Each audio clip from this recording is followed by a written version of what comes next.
Hoje é o dia mais feliz da minha vida e eu agradeço a amizade. A amizade é aquilo que nos sustenta. A gente sabe que tá encarnado aqui é muito difícil e é as amizades que nos dão aquela bússola. Às vezes, né, como eu sempre digo, a amizade verdadeira não é aquela ali que sempre, não, tá, ó, certo. É aquela que quando tem que puxar a orelha, ela vai lá e fala, ó, tu tá errado, não vai por aí, ó. Entendeu? Que ela vai, que às vezes você pode até ter uma discussão, né, mas é aquela ali. Ela é verdadeira, porque a gente não pode se basear de que só aquela pessoa que fala o que a gente quer ouvir que é a pessoa que é verdadeira.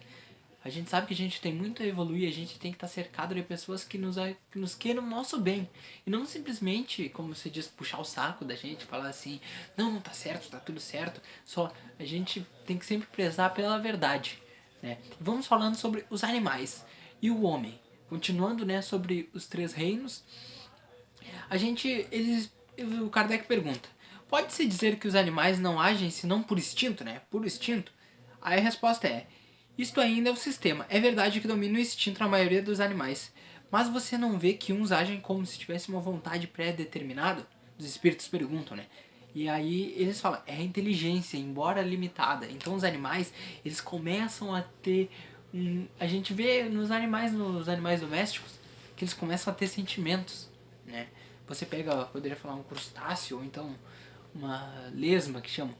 Ela não tem sentimento, mas você compara com um cachorro, eles sentem ciúmes, eles sentem, você vê que eles começam a ter sentimentos, né? E é a forma que ele vai aprendendo. Aí que também fala, ó, que o filhote, né, isolado dos demais da espécie, você imagina que um passarinho caiu do ninho assim e ele sobreviveu sozinho. Isolado dos demais da espécie, por causa disso não deixa de construir o seu ninho igual ao modelo dos seus antepassados, sem ter recebido esse ensinamento. Se alguns são suscetíveis de alguma forma a uma certa educação, seu desenvolvimento intelectual sempre será fechado em certos limites estreitos. É devido à ação do homem sobre uma natureza flexível, porque não tem nenhum progresso que não seja por ele próprio. Esse progresso é efêmero e puramente individual, porque o animal entregue a si mesmo não tardará a retomar os limites estreitos da sua natureza. Então ali você vê que por que serve o instinto? O instinto, ele é os pilares. Aí você imagina esse exemplo é muito interessante. O passarinho ele cai do ninho, mas ele consegue ainda realizar instintivamente as ações, né? Mesmo que ele não tenha aquele conhecimento. Então o instinto ele é super útil. A gente sempre classifica o instinto como algo ruim, mas ele é super importante para a questão de sobrevivência, né? Principalmente os animais. Lembrando que nós somos animais, né? Os animais têm uma linguagem muito interessante essa pergunta, né? Os animais conversam entre si, às vezes você passa ali, tem um passarinho gritando com outro e um grita daqui. É interessante, às vezes a gente esquece de notar, mas começa a notar às vezes que um grita de lá assim, aí outro fala daqui, aí outro canta daqui.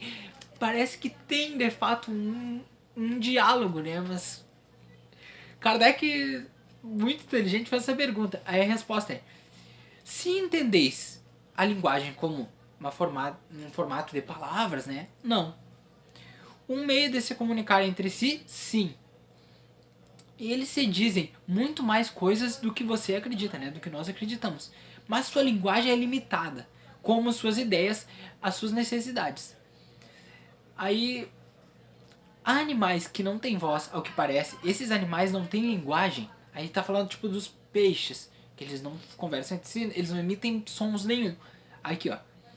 Creio que os peixes não se conversam entre si? A resposta é: o homem não tem, portanto, o privilégio exclusivo da linguagem.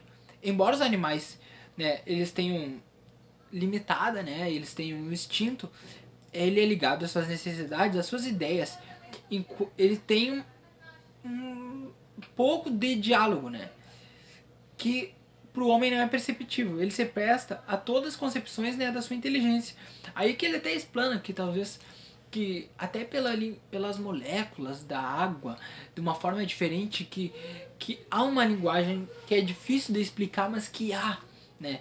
E aqui a gente faz aquela comparação, que às vezes você tá, vou dar um exemplo no trânsito mesmo. Alguém passou, cortou a rua, sei lá. Aí a pessoa te olha com uma cara tipo assim, ela não falou nada, mas você entende a linguagem que ela tá passando. Ou então a pessoa, você passa no lugar, a pessoa dá um sorriso assim, ela não precisa nem falar nada. mas ela tem uma linguagem que você entende. Então não necessariamente, é isso que os espíritos reforçam e dão um exemplo dos peixes, que não precisa ter nenhum som para eles se comunicarem, mas fala que é ligado ao instinto, né? Eles não vão estar falando sobre filosofia lá no fundo do mar, não. Eles têm uma conversa muito mais do que a gente acredita. Então eles têm diálogos, mas estritamente, né, a espécie. Né? A gente sabe que aqueles que recrutam mesmo, as andorinhas, os passarinhos, um manda e o outro segue. Então, geralmente seria, pela minha interpretação, eles teriam essa comunicação mais ligada a isso. A tipo assim, não, agora está começando a esfriar, vamos migrar para tal parte do planeta, entendeu? Uma conversa nesse intuito, né, ligado aos instintos. A alma dos animais conserva depois da morte a sua individualidade? Então, os animais têm alma? A resposta é sua individualidade sim, mas não a consciência do seu eu. Aquilo que eu falei no vídeo anterior. Ele não tem consciência que ele existe, assim, né? Penso logo existe. Não, ele simplesmente é ligado ao instinto. A alma dos animais tem escolha de reencarnar em outro animal? Tipo, eu não quero mais vir cachorro, eu quero vir sapo. Sei lá. Aí a resposta é que não, ela não tem livre-arbítrio. Ponto final. Os animais seguem uma lei progressiva como a dos homens, eles vão evoluindo? Aí a resposta é sim. E por isso que nos mundos superiores, onde os homens são mais avançados, os animais são mais avançados também, né? Então eles estão ligados a isso. É que, ó, essa parte é muito interessante, ó.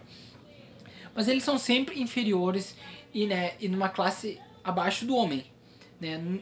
São para eles, né, nos mundos mais avançados, são servidores inteligentes, né? Então a gente tem até relatos de vários livros que falam sobre livros do Chico Xavier, sobre outros planetas e que falam outros planetas em que os animais eles têm uma inteligência a mais e eles ajudam, né, a humanidade no progresso. Enfim, cada planeta é um. A gente para pra pensar dentro do nosso corpo, a gente vai dando zoom assim, vai aumentando, tem milhões de células, é um universo inteiro que a gente não imagina. Imagina toda a espécie, a fauna de um outro planeta, ela modifica substancialmente, né? Ela mantém essas características, ainda vai ter aquele ser humano, ainda vai ter o animal ali, vai ter a classe das plantas, mas ela é bem diversificada, adaptada ao meio ambiente ali, né? Aí aqui pergunta como é que os animais progridem, aí eles falam, eles não têm a escolha, né? Eles não espiam, eles não têm por que sofrer, eles simplesmente vão evoluindo a forma que Deus vai entendendo, eles vão indo, é isso.